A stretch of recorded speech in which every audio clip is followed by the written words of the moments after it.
भक्ति के भावने भूखी ए जुग जुग थी वाटू जोती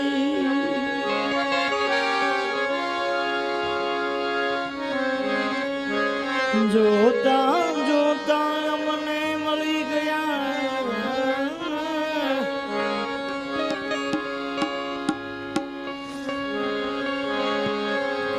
આવા મહાસાગરના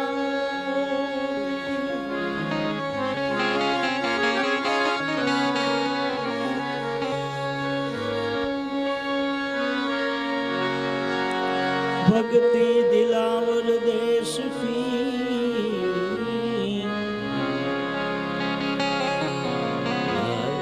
शिवाई कुमार ओ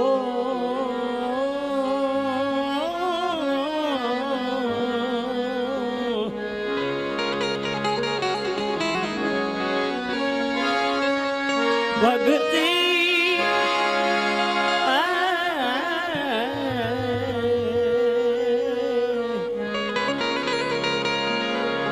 लाला श्रीबाई कुमार प्रहलाद जी प्रगट करी जब सकल संसार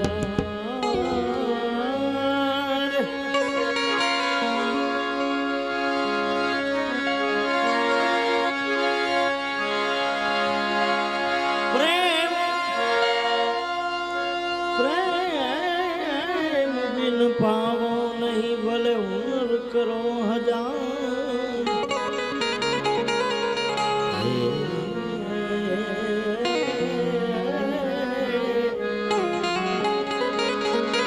प्रेम बिन पावो नहीं हुनर करो हजार कहे प्रीतम प्रेम बिना ओ ना मिले नंद कुमार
જળ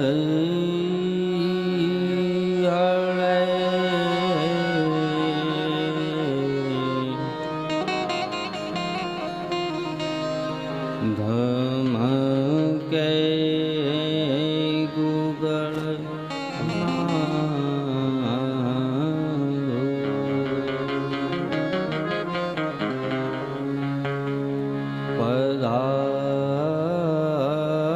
પધારજો બાબા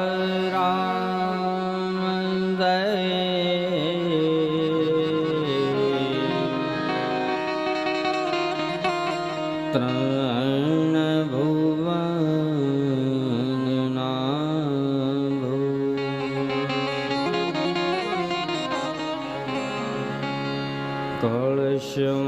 કળશમાં તમારી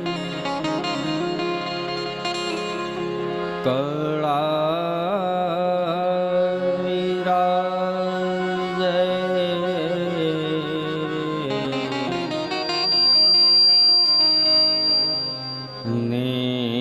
નેજામાં બિરાજેનું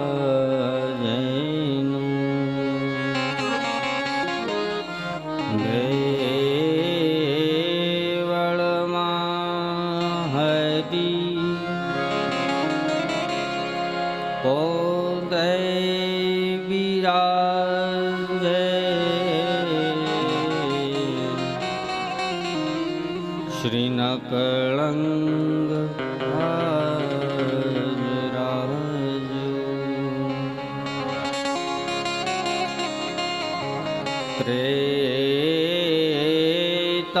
ત્રેતામાં શ્રી રામજી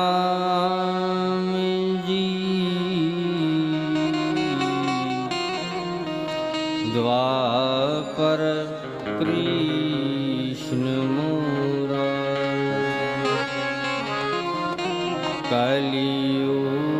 કલિયુગે બાબા રામદેવ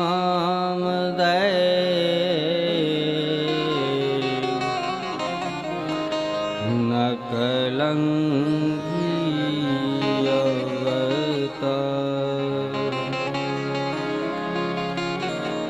ગુરુ બ્રહ્મા ગુરુ વિષ્ણુ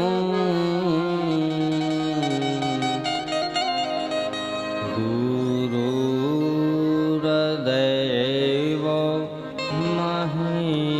મહેશ્વર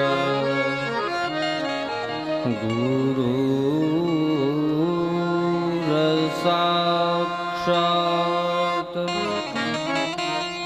પરિબ્રહ્મ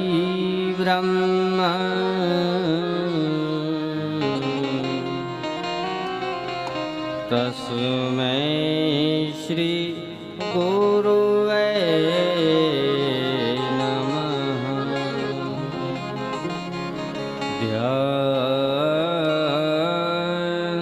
ધ્યાનમૂલં ગુરુમૂર્તિ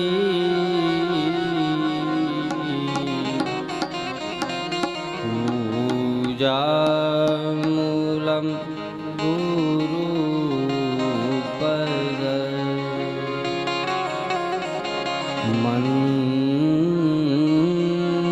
મંત્રમૂલં ગુરુર્વાક્યં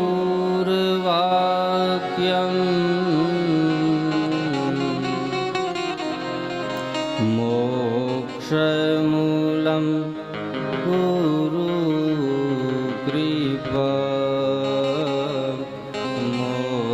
મોક્ષમૂલં ગુરુકૃપા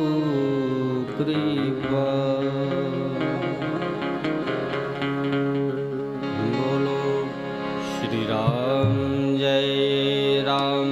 જય श्री राम जय राम जय जय राम। जय राम श्री राम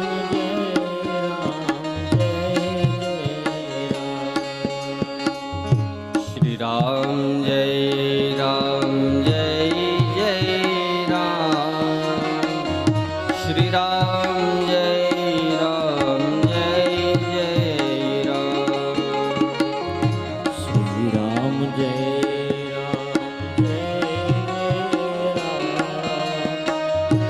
श्री राम जय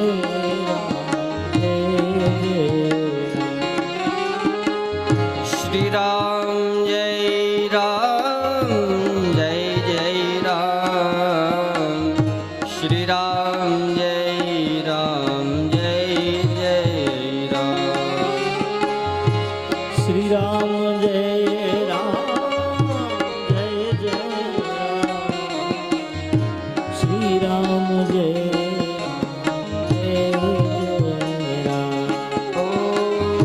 श्री राम जय राम जय जय राम। श्री राम जय राम जय जय राम। श्री राम जय राम श्री राम जय राम। बोलो श्री राम जय राम जय जय राम। श्री राम जय राम जय जय राम। श्री राम जय राम जय श्री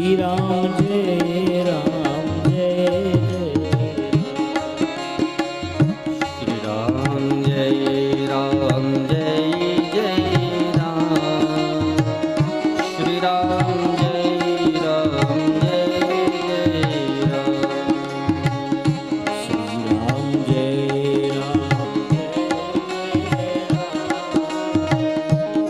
राम जय श्री राम श्री राम जय राम जय जय राम। श्री राम जय राम जय जय राम। श्री राम जय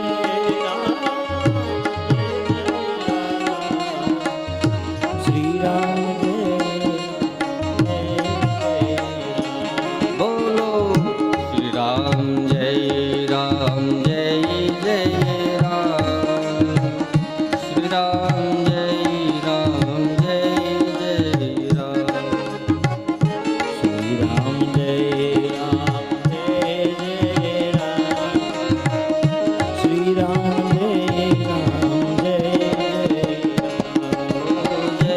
जय राम जय जय राम जय जय जय जय राम।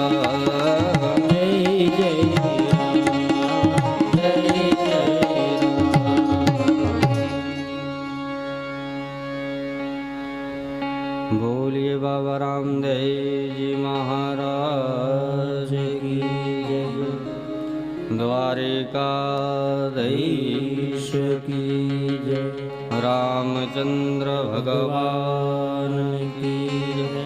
हिंगलाज मात की जय। परगना वीरनी जय। अन्नपूर्णे अमर मात की जय। मौन पराधानी जय। हरि ओम नमः पार्वती पथे हर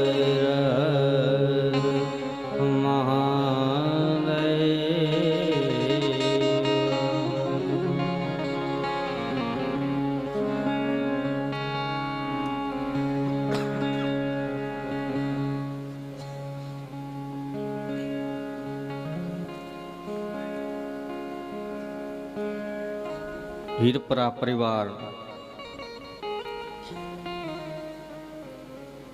દ્વારા આયોજિત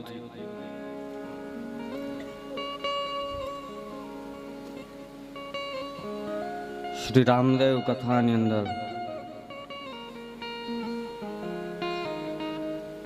આજના 5મા દિવસની અંદર પધારેલ તમામ શ્રોતાઓને વ્યાસપીઠ ઉપરથી મારા જય રામદેવજી મહારાજ, જય નકલંગ, જય નકલંગ.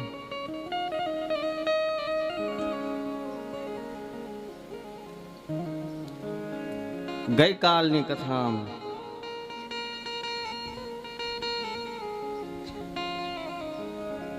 બહેન સગુણા અને લક્ષ્મીબેનના લગ્ન કર્યા.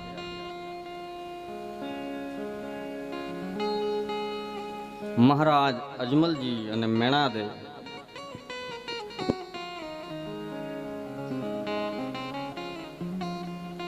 પોતાની બંને દીકરીઓની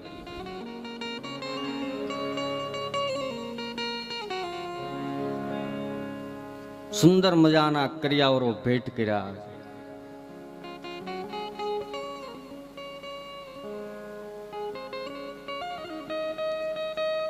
રામદેવજી મહારાજ અને વિરમદેવજી મહારાજે જવતલ હોયમાં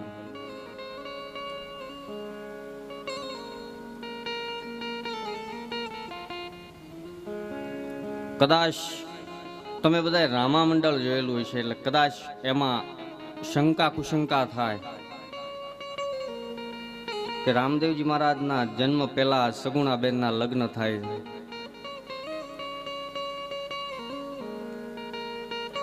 પણ એ એક રાતની અંદર સાહેબ બધું પૂરું કરવાનું હોય.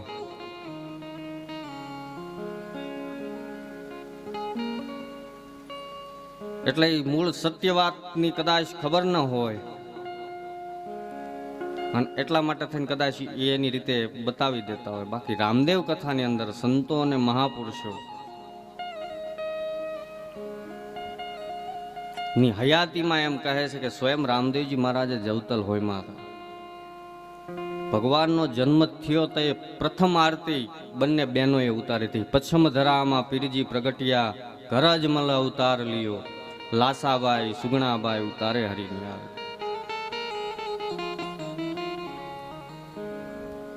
એમાં જ બંને દીકરીઓ રામદેવજી મહારાજ અને વિરમદેવજી મહારાજ જવતલ હોયમાં વિદાય આપી. ધીરે ધીરે ધીરે ધીરે સમય પસાર થાય.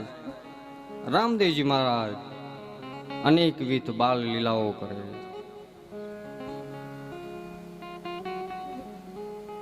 એક દિવસ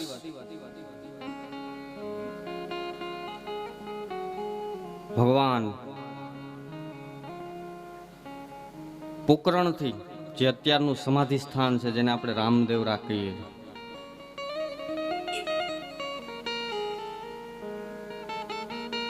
અને મરુભૂમિ છે કે જે ભૂમિ ઉપર આંકડા, કેરડા અને ખીજડા સિવાય કાંઈ થતું નથી.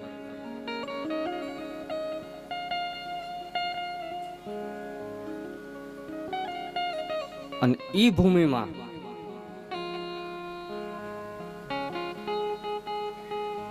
પોકરણથી તમે રામદેવરા જાઓ તો પેલું રેલવે સ્ટેશન, રેલવે ફાટક આવે.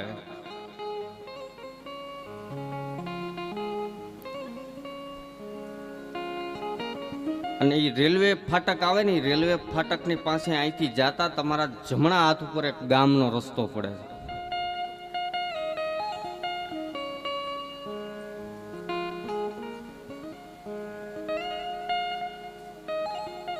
અને એ ગામનું નામ છે ગોમઠ.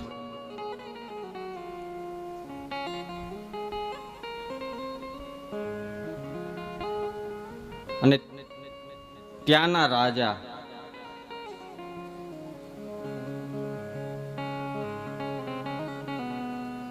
અને રાજાના ઘરે એક દીકરીનો જન્મ થાય.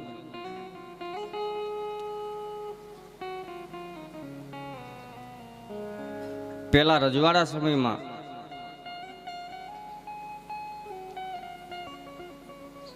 આચાર્યો બ્રાહ્મણોને બોલાવી અને એના જ્યોતિષ એની કુંડલી જોવાતી.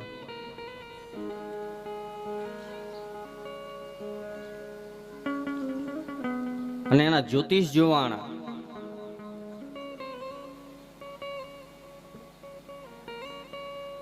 એટલે બ્રાહ્મણોએ રાજાને કહ્યું છે કે હે રાજન, જો આ દીકરીનું મુખ તમે જોશો તો તમારું મૃત્યુ થાય. પહેલાના સમયમાં રિવાજ હતો દીકરીને દૂધ પીતી કરતા.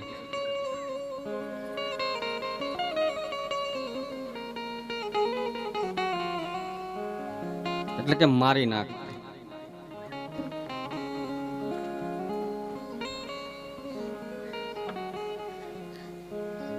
રાજા વિચાર કર્યો કે શું કરું. જો આ દીકરીનું મુખ હું જોઈશ તો મારું મૃત્યુ થાય. એટલે નક્કી કર્યું કે આ દીકરીને જંગલમાં જઈ અને મારી નાખું. પોતાના જે સિપાહીઓ હતા એ સિપાહીઓને આદેશ આપ્યો કે આપ જંગલની અંદર જાઓ અને આ દીકરીનું મૃત્યુ કરી નાખો. સિપાહીઓ એ દીકરીને લઈ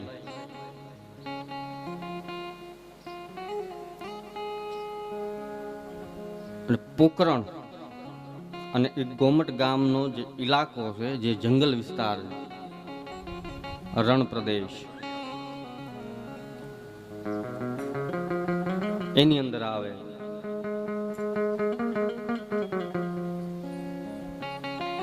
અને આવ્યા પછી સિપાહીઓ અંદરો અંદર મંત્રણા કરે છે કે દીકરી રાજાની, આપણે પગારદાર માણસ અને આપણે આ દીકરીને મારી અને આપણે શા માટે પાપના ભાગીદાર બનવું? તો શું કરવું?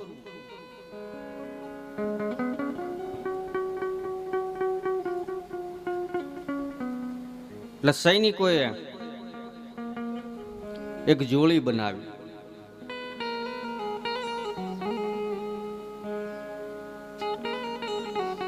અને એ જોડીની અંદર એ દીકરીને સુરાવી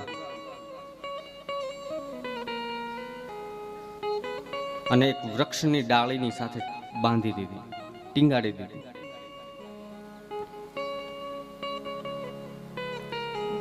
કે કાં તો આ દીકરીનું કદાચ જીવન લખેલું છે,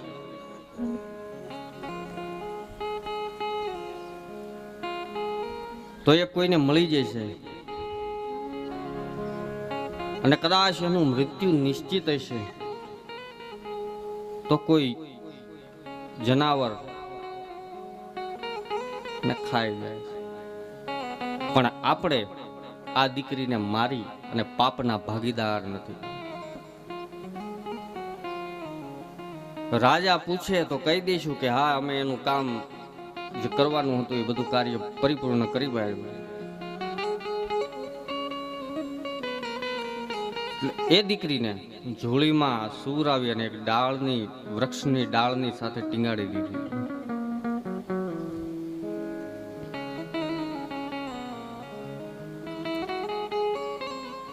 અને એ જ ગામનો એક વણકર મેઘવાળ, અખૈયો જેનું નામ હતું,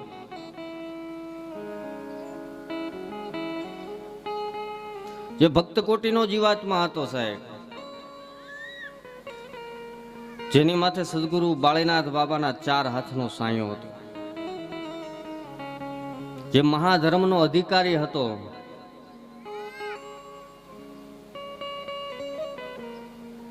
પણ એક પોતાનું કર્મ માટે થઈ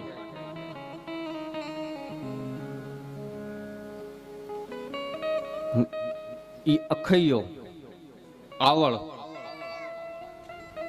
જે કુંડની અંદર નાખવામાં આવે, જે ચર્મ હોય એ ચર્મને પલાળે છે. એ જે અરણીનું પાણી હોય એમની સાથે પલાળવાથી એ ચર્મ કૂણું રહે. પોતાના કર્મના હિસાબે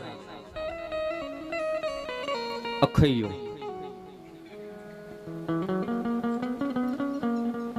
એ અરણીને લેવા માટે થઈ અને એ વિસ્તારમાં પરિભ્રમણ કરે.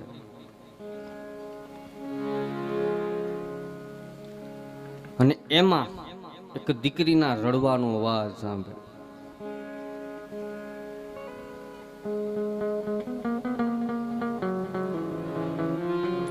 એટલે એકદમ અચરજ પામ્યો કે આ શું? આવા વનવગડાની અંદર કોઈ તરત જન્મેલું બાળક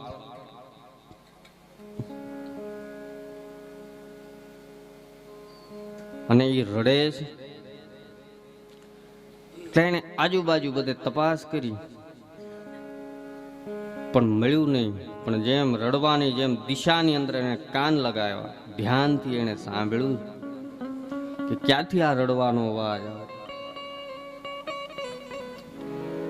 ધીરે ધીરે એને ઉપર જોયું, વૃક્ષ ઉપર, તો ત્યાં ડાળીની અંદર એક ઝોળીની અંદર ડાળીની સાથે ટીંગાડીથી ઝોળી બનાવી અને એની અંદર એક દીકરીને સુરાવી.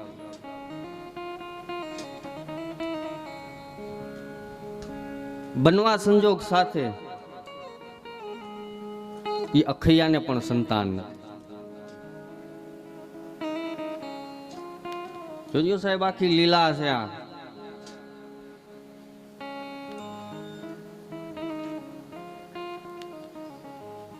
એને પણ સ્વયં સંતાન નથી. જો હું આ દીકરીને લઈ અને ઘરે જાય તો કાલ સવારે કોઈક વાતું કરશે કે કોઈકનું બાળક ચોરીને લાવ્યા. કાલે સવારે જગત મને મેણામાં આવે. શું કરવું?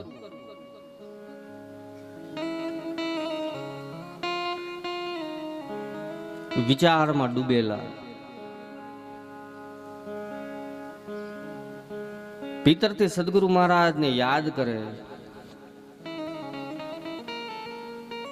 કે મને કોઈ રસ્તો બતાવો, શું કરવું? કેમ કે મારી નજર સામે આ દીકરી અહીંયા છે, તો એને હું મૂકીને પણ ન જઈ શકું અને લઈને પણ ન જઈ શકું. શું કરવું? ધીરે ધીરે ધીરે ધીરે અખૈયો વિચાર કરી અને નિર્ણય કરે છે કે સદગુરુ બાળીનાથ બાબાના ચરણારવિંદમાં લઈ જઈ અને આ દીકરીને લઈને હું ત્યાં જાઉં અને સદગુરુ મહારાજ કોઈ પણ આનું સમાધાન કરશે, આ શંકાનું સમાધાન કરશે. અખૈયો એ દીકરીને લઈ અને ગામની અંદર આવે અને ગામમાં આવી અને પોતાના ધર્મપત્નીને લઈ અને બંને માણા દંપતી સદગુરુ બાળીનાથ બાબાની પાસે જાય.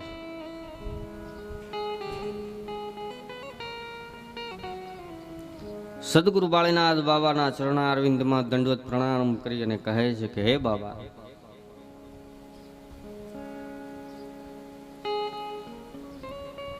હું મારા કર્મના હિસાબે આવળ વીણવા માટે ગયો હતો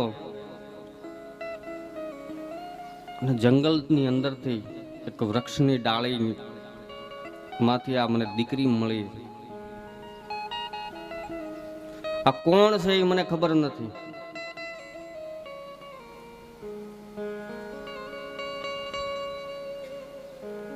તો હવે પછી અમારે આ દીકરીનું શું કરવું કહો?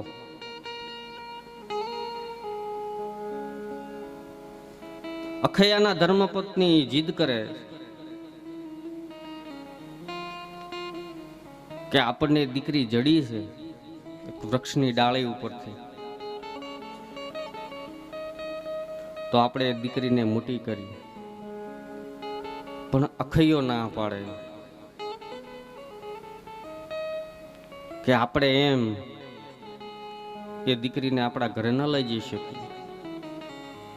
કાલે સવારે સમાજ જગત આપણને મેણા મારે. કાલ આપણા કુટુંબિક ભાઈઓ આપણને કહે છે કે કોકનું બાળકને તમે લઈ આવ્યા, કોકનું બાળકને તમે ચોરી આવ્યા છો. સદગુરુ બાળીનાથ બાબા આપણને જે સલાહ આપે, આપણને જે ઉપદેશ આપે એ પ્રમાણે આપણે બંને દંપતી ચાલશું એવો નિર્ધાર કરે. આ બાજુ બાળીનાથ બાબાએ દીકરીના મુખારવિંદ તરફ જોયું. ભગવતી જગદંબાનું સ્વરૂપ હોય એવું એ દીકરીનું સ્વરૂપ છે.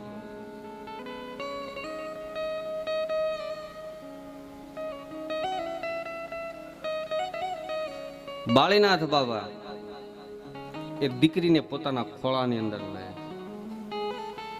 માથે હાથ ફેરવે.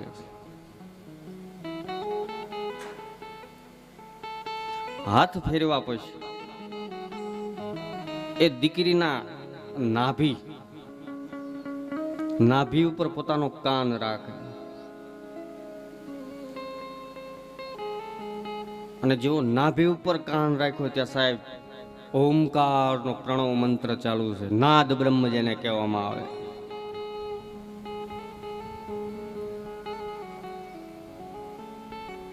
બાળીનાથ બાબા સમજી ગયા કે આ તો કોઈ પૂર્વનો યોગ છે, આ તો કોઈ પૂર્વની મહાન સતી છે કે જેનો ભક્તિ યોગ હજી બાકી છે અને એ ભક્તિ યોગને પૂર્ણ કરવા માટે થઈ અને ફરી વખત મનુષ્ય જન્મ ધારણ કરી અને આ લોકમાં વિચરણ કરે.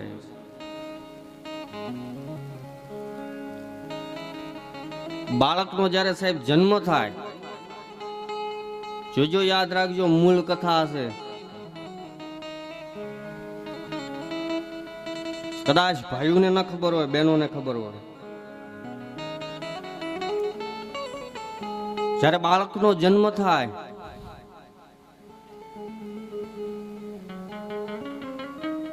ત્યારે એની નાળ કાપે, નાળ. અને એ નાળ કાપે ત્યારે બાળક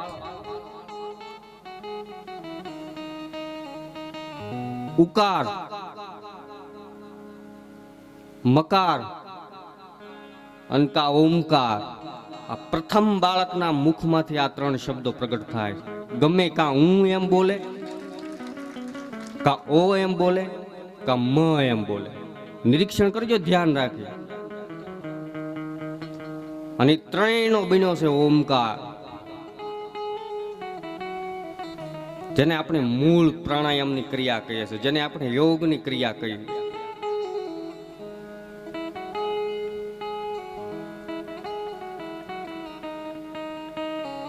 અને એ ઓમકાર બોલે. તાજું જન્મેલું બાળક હોય અને એનું માથું હોય ને, માથામાં તમે આમ હોપારી હમાઈ જાય ને એવડો ખાડો હોય, અને એની ઉપર તમે આમ આંગળી રાખો ને, સહેજ બહુ વજન નહીં દેવાનો, કારણ કે એનું શરીર કુમળું હોય. અનુભવ કરજો સાહેબ. અને એની ઉપર તમે આંગળી રાખો ને એટલે એની મેળે આંગળી આખી આમ થડક થડક થડક થાય. એને સંતો અને મહાપુરુષો બ્રહ્માંડ કહે છે, એને ગગનગઢ કહે છે. સવારામ બાપા એને ગગનગઢ કહે છે.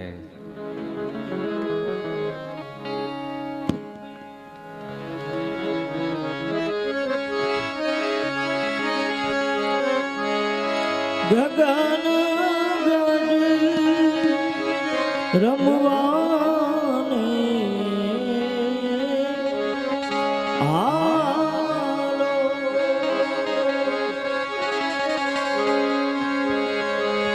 ગગન રમવાને હાલો,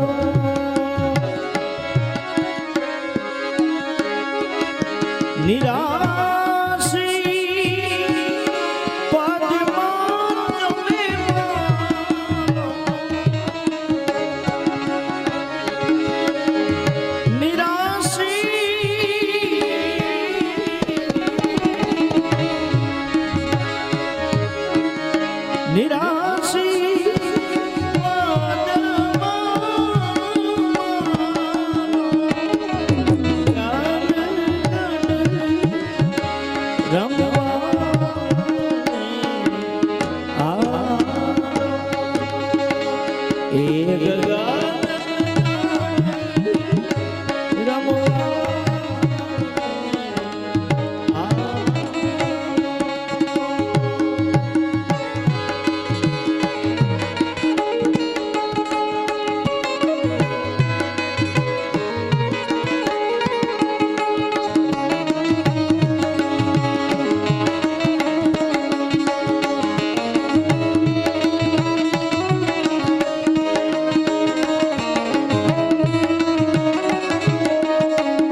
નિર્યા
સંતો અને મહાપુરુષો આજ મસ્તક છે એને બ્રહ્માંડ કહે. પછી હરેક મહાપુરુષ કોઈ એને ગગનગઢ કહે, કોઈ એને પછી નરોહરગઢ કહે,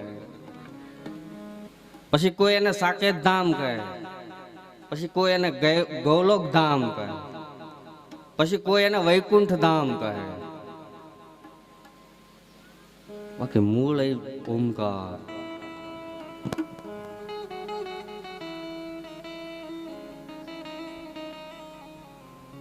ઓમ જે છે ઓમ મૂળ વસ્તુ છે.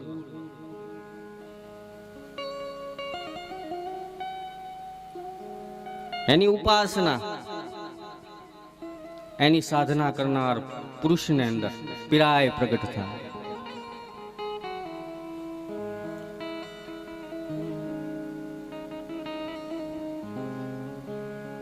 સંતો અને મહાપુરુષો તો સાહેબ ત્યાં સુધીનું કહે છે કે કદાચ એ ઓમકારની અંદર તમે સાધનાની અંદર લીન બની જાવ એટલે તમને ભૂત ભવિષ્ય ને વર્તમાનની પણ ખબર પડી જાય કે આજે શું થવાનું, કાલે શું થાય છે, આવનારા સમયની અંદર શું થાય. કેમ કે મૂળ વસ્તુ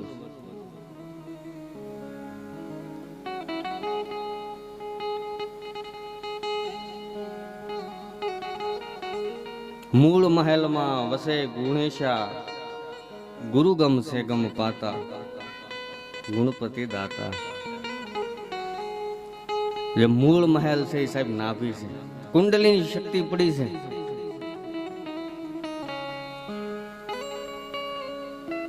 કુંડલીની શક્તિને કેમ જાગૃત કરવી? એના માટે થઈને અભ્યાસ જોઈએ છે.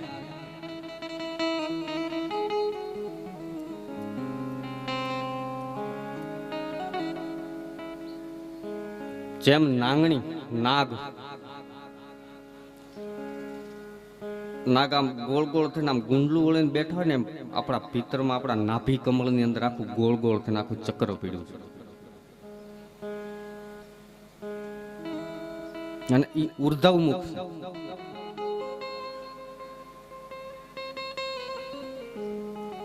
સંતો મહાપુરુષો ગુરુની કૃપાથી સાહેબ એની આપણને ચાવી મળે.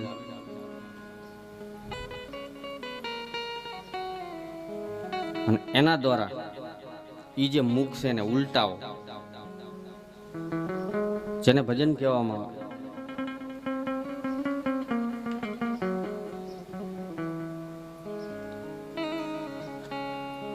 જેને સંત રવિદાસ, રવિરામ મહારાજ એમ કહે છે કે ઓહમ સોહમ કા કર લે ગુજારા, પછી તો કે મેરામ સતગુરુ તારો માહી બોલે. જાગ્રત નગરીને ચોર નો લૂંટે ને પછી જખ મારેગા જમદૂતા.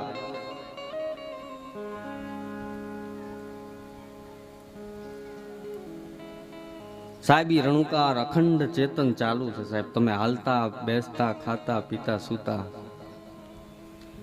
એ ધારા ચાલુ. આપણી જાગ્રત અવસ્થા છે સાહેબ.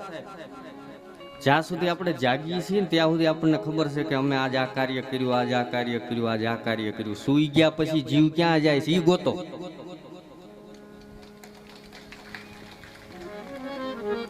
સૂઈ જાય પછી આપણે આપણું માઇન્ડ છે એ સાહેબ બંધ થઈ જાય.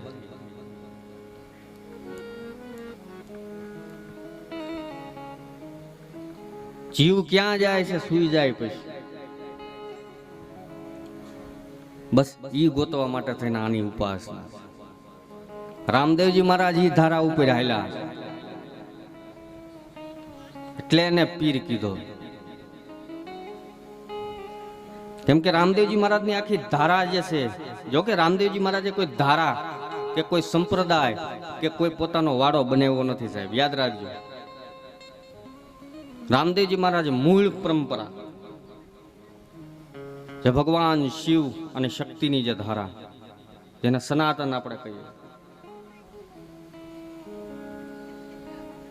એ સનાતનની ધારાને પકડે. સાહેબ 3 મહાપુરુષ એવા થયા કે જે સનાતનને બચાવવા માટે થઈને પ્રગટ થયા.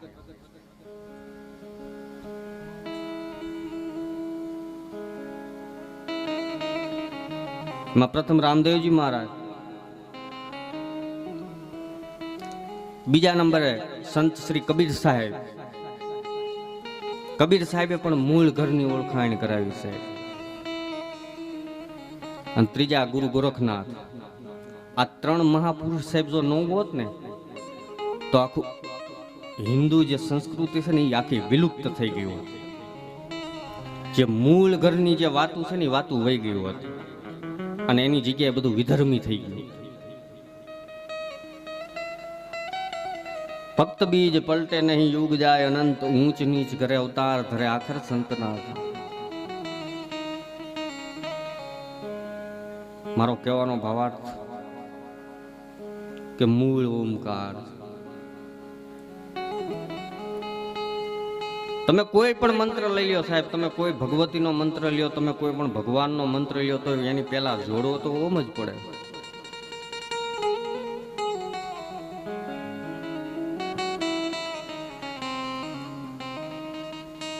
કેમ કે ઓમ એ મૂળ વસ્તુ. આખી ઓમકારની ઉપાસના છે, આખી ઓમકારની સાધના છે. જે નાથ સંપ્રદાય, ઉદાસી સંપ્રદાય, સંન્યાસી, આ બધા મહાપુરુષો ઓમકારની ઉપાસના. સાહેબ શીખ સંપ્રદાય પંજાબ, ઈ પણ ઓમકારની ઉપાસનામાં છે. એક ઓમકાર સતનામ.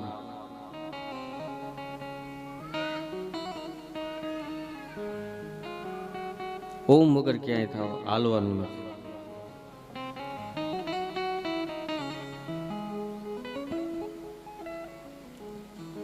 મારો કહેવાનો મૂળ અર્થ કે ઓમ,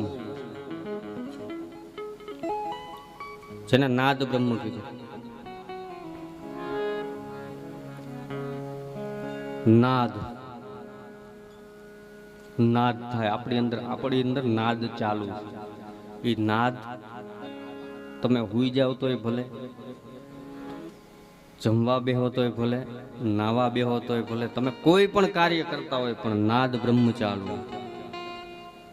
બસ એ નાદ બ્રહ્મને જાણવા માટે થાય યોગની જરૂર. એવા સમર્થ સદગુરુનો ભેટો થઈ જાય છે, આપણને ઓળખાણ કરાવી દે.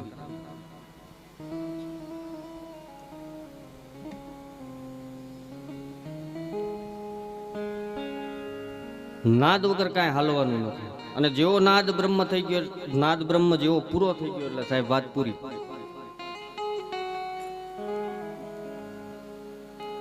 જેને આપણે શ્વાસા કહીએ. મૂળ વાત છે, હું મૂળ કથા કરું છું અત્યારે યોગની આખી. કેમ કે આ જ્ઞાન છે ને બધા ગુરુના ઘરની વાત છે સાહેબ.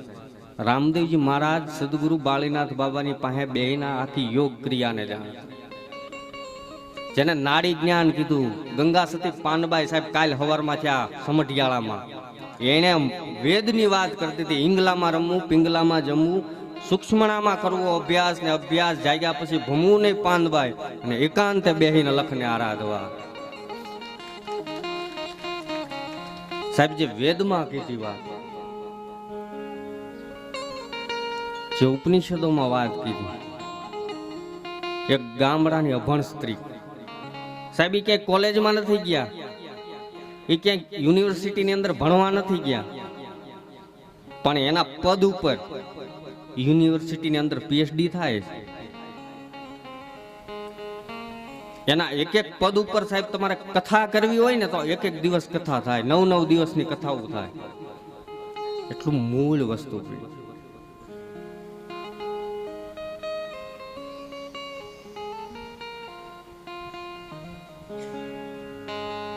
શ્વાસ